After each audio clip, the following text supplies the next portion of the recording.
Advocate K S Arunkumar, ഇത് നോക്കിപ്പോൾ തെരഞ്ഞെടുപ്പിന് മുൻപ് നിങ്ങൾ കമ്മ്യൂണിക്കേറ്റ് ചെയ്ത കാര്യങ്ങൾ ജനങ്ങളിലേക്ക് എത്തിയില്ല എന്നതിന്റെ തെളിവായി നിങ്ങൾ അർഹിച്ച ഒരു വിജയം വിധിയല്ല ഉണ്ടായത് എന്നുള്ളത് നിങ്ങൾ വിലയിരുത്തുന്നു.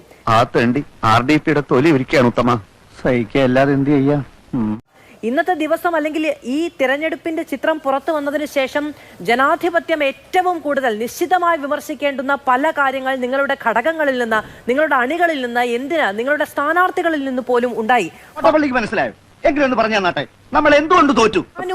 പാനൂരിൽ ആ കണ്ട ദൃശ്യങ്ങൾ, വടിവാളുമെടുത്ത് തലയിൽ ചുവന്ന തുണി കെട്ടിക്കൊണ്ട് പാനൂരിലെ വഴികളിലൂടെ പോയ ആ കാഴ്ച, ആ സഖാക്കളുടെ കാഴ്ച, അത് നിങ്ങൾക്ക് ദൂരവ്യാപകമായ പ്രത്യാഘാതമുണ്ടാകും.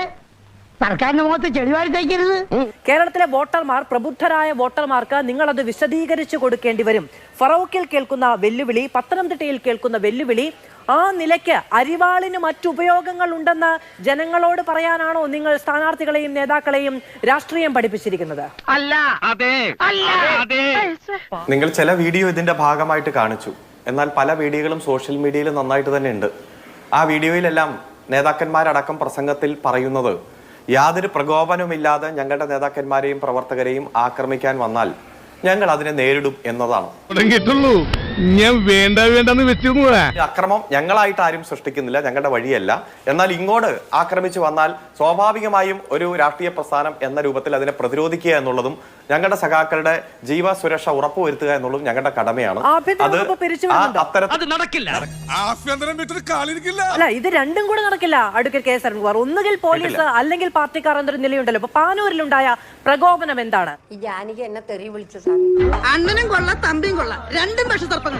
അങ്ങനെ അക്രമാസക്തരായ ഒരു കൂട്ടം നിങ്ങളുടെ സഖാക്കളെ ആക്രമിക്കാൻ വരികയാണെങ്കിൽ തിരഞ്ഞെടുപ്പിന്റെ റിസൾട്ട് വരുന്ന ദിവസമൊക്കെ മുക്കിന് പോലീസ് വാനും പോലീസുകാരുമുള്ള ഇടത്ത് ആ പോലീസുകാർ എന്ത് നോക്കി നിൽക്കും? നിങ്ങളുടെ പാർട്ടിക്കാർ രക്ഷാപ്രവർത്തനം നടത്തുന്നത് നോക്കി നിൽക്കുമോ? ആയുധ വിപ്ലവം ഞങ്ങൾക്ക് പുത്തരിയൊന്നല്ല. IPC-ലെ സെൽഫ് ഡിഫൻസ് എന്നുള്ള ഒരു വകുപ്പുണ്ട്. ഭാരതീയ ന്യായ സംഹിതയും സമയം കിട്ടുമ്പോൾ തിരിച്ചു സെൽഫ് ഡിഫൻസ് എന്താണെന്ന്, ഇങ്ങോട്ട് ആക്രമണം വരുമ്പോ ആ മറുകരണം കാണിച്ചു കൊടുത്തിട്ട് ഈ കരണത്തോടെ തല്ലിട്ട് പൊക്കോ എന്ന് പറയാൻ എന്തായാലും ഞങ്ങളുടെ പ്രവർത്തകർ തയ്യാറാകില്ലല്ലോ.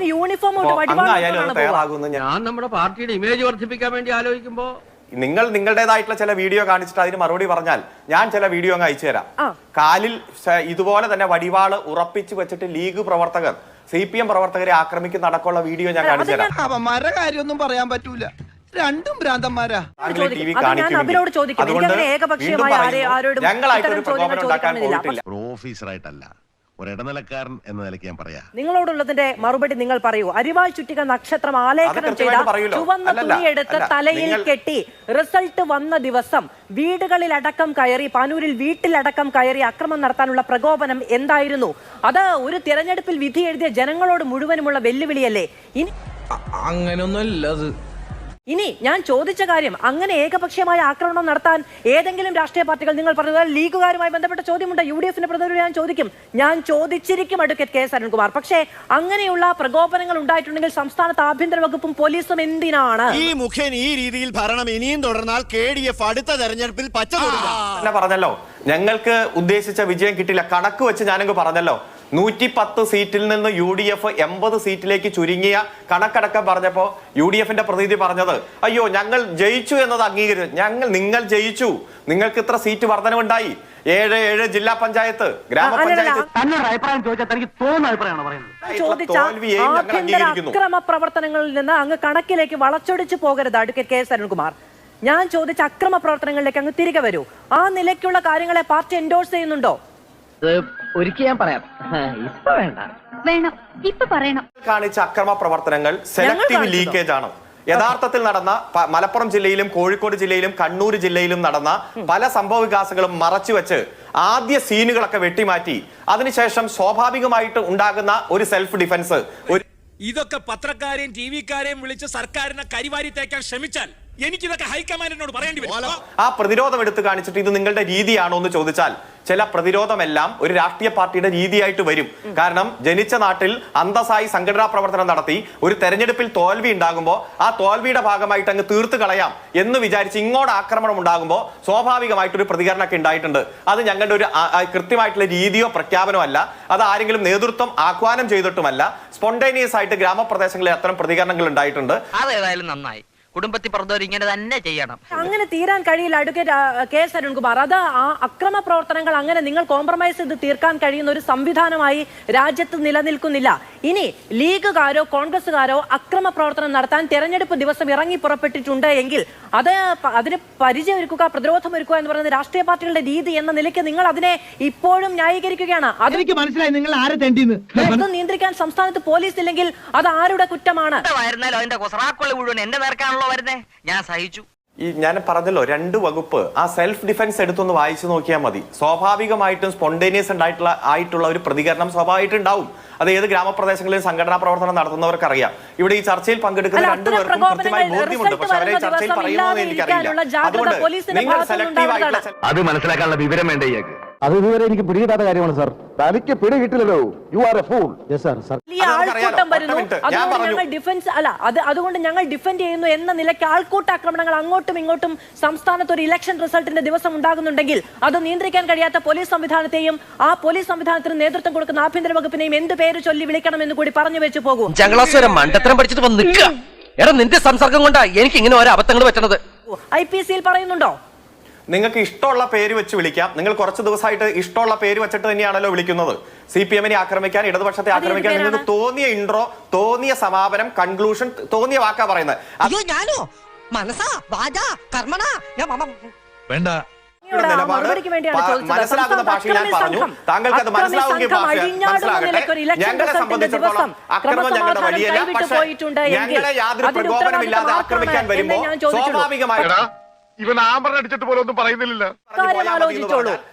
ദൃശ്യങ്ങൾക്ക് സംസ്ഥാനത്ത് ഇടതുപക്ഷം വലിയ വില കൊടുക്കേണ്ടി വരും. ഏറ്റവും ചുരുങ്ങിയത് 2 പതിറ്റാണ്ടായിട്ടെങ്കിലും കേരള രാഷ്ട്രീയത്തെ ഗൗരവത്തോടെ നോക്കിക്കാണുന്ന ഒരാൾ എന്ന നിലയ്ക്ക് ഞാൻ ഉത്തരവാദിത്വത്തോടെ പറയുന്നു, ആ ദൃശ്യങ്ങൾക്ക് പാർട്ടിക്ക് വലിയ വില കൊടുക്കേണ്ടി വരും. അത് ഞങ്ങൾ അങ്ങ് സഹിച്ചു. അല്ല, നിങ്ങൾ കൊടുത്തുകൊണ്ടിരിക്കുകയാണെന്ന് മനസ്സിലാക്കും. നിങ്ങൾ തിരുത്തുമ്പോ നിങ്ങൾ എന്തായാലും തിരുത്താൻ ഉറച്ചിരിക്കുകയാണല്ലോ. നിങ്ങൾ തിരുത്താൻ ഉറച്ചിരിക്കുകയാണല്ലോ. ഇതുകൂടി തിരുത്തു. Advocate K S Arunkumar, Kerala രാഷ്ട്രീയം അങ്ങ് പറഞ്ഞതുപോലെ അക്രമാസക്തമായ നിലയ്ക്ക് പോകാതിരിക്കാനുള്ള ഒരു സാധാരണ പൗരന്റെ ഏറ്റവും വലിയ അഭിപ്രായം. അല്ലെങ്കിലും പണക്കാരെയും ഫേമസ് ആയവരെയും ബഹുമാനിക്കാൻ ഈ മലയാളി കിഴങ്ങന്മാർക്ക് അറിയില്ലല്ലോ. അകത്ത് നടക്കുന്നുണ്ട് എന്ന് ഇവരുടെ പാർട്ടി ഗ്രാമങ്ങളിൽ നടക്കുന്ന ക്രൂരത എന്നൊക്കെ പറഞ്ഞാൽ വലിയ ദുരന്തപരമായിട്ടുള്ള കാര്യമാണ്. പിന്നെ സെൽഫ് ഡിഫൻസ്, ഒരു പ്രാക്ടീസിംഗ് ലോയർ എന്ന രീതിയിൽ ബഹുമാനായ Shri advocate K S Arunkumar, അങ്ങ് ഒരു വക്കീൽ എന്ന രീതിയിലുള്ള ബഹുമാനമാണ് ഞാൻ പറഞ്ഞത്. അങ്ങ് ചെയ്ത് വളരെ മോശമായിപ്പോയി. ആദ്യം നിന്റെ മരത്തല ഒന്ന് സർവീസ് ചെയ്യാൻ കൊടുക്കണം, എന്നാലേ പ്രൊഫഷണൽ ഒരു പുള്ളി. കാരണം നിങ്ങളെ കാണുന്ന പ്രേക്ഷകരുടെ മുമ്പിൽ നിങ്ങൾ സെൽഫ് ഡിഫൻസിനെ ഇങ്ങനെ വർണ്ണിച്ചത് വളരെ കഷ്ടമായിരുന്നു. കാരണം എന്താ സെൽഫ് ഡിഫൻസ്? ഒരാൾ ഇപ്പോൾ അവിടെ പൈപ്പും പിടിച്ച്, വെള്ളം വിടുന്ന പൈപ്പും പിടിച്ച് അദ്ദേഹത്തിൻ്റെ വീട്ടിലിരിക്കുന്ന സമയത്ത് അതിൻ്റെ വടിവാളും വെട്ടത്തിയും കൊണ്ടുപോയിട്ട് തല്ലാൻ പോയിട്ട് അതിൻ്റെ കാറും തല്ലി ഓടിച്ചിട്ട്, പിന്നെ ഈ സബോള മേടിക്കില്ലേ നമ്മൾ പണ്ട് നെറ്റിൽ, അതേപോലെ സാധനത്തിൽ ബോംബ് കൊണ്ട് നടന്നത്, അതൊക്കെ അവിടേക്ക് പിടിക്കും വലിച്ചെറിയെന്ന് പറയപ്പെടുന്നതാണല്ലോ. നിങ്ങളുടെ സെൽഫ് ഡിഫൻസിന് വേണ്ടിയാണ് അത് കൊണ്ടു നടന്നതെന്ന് പറഞ്ഞാൽ എന്ത് കഷ്ടമാണ്. ഒരു കയ്യബദ്ധം നാറ്റിക്കരുത്. അതുകൊണ്ടാണ് നിങ്ങൾ ഈ ഗതി വന്നത് എന്നുള്ള ഭാവിയിൽ നിങ്ങൾ തിരിച്ചറിയും. നല്ല കാര്യം, ഇതേപോലെ തന്നെ സെൽഫ് ഡിഫൻസ് ആണ് എന്ന് പറയും. കണ്ട് മുഖ്യമന്ത്രിക്ക് നേരെ യൂത്ത് കോൺഗ്രസും അതുപോലെ തന്നെ യുവമോർച്ച പ്രവർത്തകരൊക്കെ നടത്തിയ സമയത്ത് ഇതേപോലെ സെൽഫ് ഡിഫൻസ് കുറച്ച് പോലീസുകാർ എടുത്തു എന്ന് നിങ്ങളുടെ മുഖ്യമന്ത്രി അവകാശപ്പെട്ടിരുന്നു. ആ അവകാശപ്പെട്ടതിൻ്റെ ഗുണമാണ് ഇപ്പോൾ കണ്ടത്. ഇനി ഭാവിയിലും ഇതേ അവകാശങ്ങൾ നിങ്ങൾ തുടരുക. അതൊരിക്കലും കിട്ടുന്നതിലേക്ക് എനിക്ക് സന്തോഷമേ ഉള്ളൂ. ഇനിയും കിട്ടാൻ വേണ്ടി ഞാൻ പ്രാർത്ഥിക്കാം. നിങ്ങൾ തുടരുക, അതൊരിക്കലും മാറ്റരുത് എന്നാണ് അപേക്ഷ. കാരണം മാറ്റിയാൽ മാത്രമല്ല ഞങ്ങളെപ്പോലുള്ളവർക്ക് പിന്നെ പണിയോ, മാറ്റിയില്ല എങ്കിൽ ഞങ്ങളെപ്പോലുള്ളവർക്ക് കൂടുതൽ വിജയം ജനാധിപത്യത്തിലുണ്ടാകുമെന്നുള്ളതാണ്. സാറിന്റെ ഇടപെടൽ കാരണം എന്റെ പ്ലാനിങ് എല്ലാം പൊളിയാണ്. ഇക്കണക്കിന് പോയാൽ ഞാൻ കുത്തുവാള എടുക്കുന്നു മാത്രമല്ല എന്റെ പുകയും കാണും. ഇവർ വർഗീയ കാർഡ് കൊണ്ടു ചെല്ലുമ്പോൾ ഞങ്ങൾ ഡെവലപ്മെൻറ്റ് കാർഡ് കൊണ്ടുപോകും. ഇടതുപക്ഷം അതിനകത്ത് ഞങ്ങളെ വർഗീയവാദി എന്ന് വിളിച്ചുകൊണ്ടോ ഞങ്ങൾ അങ്ങനെയാണെന്ന് പറഞ്ഞു ഞങ്ങൾക്കൊരു പരാതിയില്ല. നിങ്ങൾ വടിവാളും വെട്ടോത്തിയും പോകുമ്പോൾ കേട്ട് നിങ്ങൾ നടന്നിട്ട് അതിനെ സെൽഫ് ഡിഫൻസ് എന്നുള്ള മനോഹരമായ പേരിട്ടൊക്കെ വിളിച്ചോ, അതൊന്നും കുഴപ്പമില്ല. അങ്ങനെ തന്നെ വിളി തുടരട്ടെ. അത് തന്നെയാണ് ഇടതുപക്ഷം ചെയ്യേണ്ടത്. എങ്കിലേ ഞങ്ങൾക്ക് ഇവിടെ വിജയിച്ച് കയറാനായിട്ട് പണി എളുപ്പമാവുള്ളൂ. ഇനിയും കേൾക്കാനുള്ള മുസ്ലിം പോർ ഇദ്ദേഹത്തിനില്ല.